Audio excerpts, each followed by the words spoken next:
भारत आजादी का अमृत महोत्सव मना रहा है और जिसको लेकर कई तरह की तकरीबात मुनाकिद की जा रही है और हर हिंदुस्तानी पुरजोश नजर आ रहा है।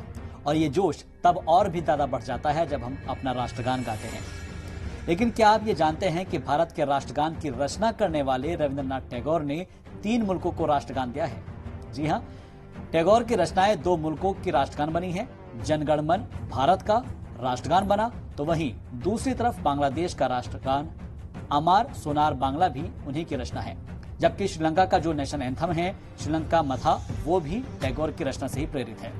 दरअसल श्रीलंका मथा लिखने वाले आनंद समरकुन शांति निकेतन में रविंद्रनाथ टैगोर के पास रहे थे। आनंद समरकुन ने एक बार बताया था कि वो टैगोर स्कूल ऑफ पोएट्री से बेहद ही मुतासिर थे और इसलिए श्रीलंका मथा के एक पैरे में टैगोर की कविता की झलक भी दिखती है।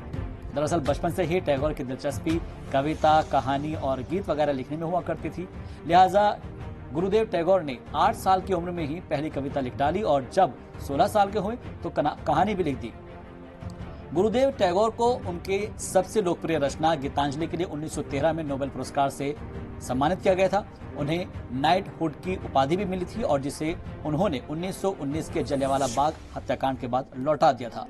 साल 1921 में उन्होंने शांति निकेतन की नींव रखी थी, जो आज सेंट्रल यूनिवर्सिटी विश्व भारती के नाम से जाना जाता है। आज ही के दिन 1941 में उनका इंतकाल हो गया था।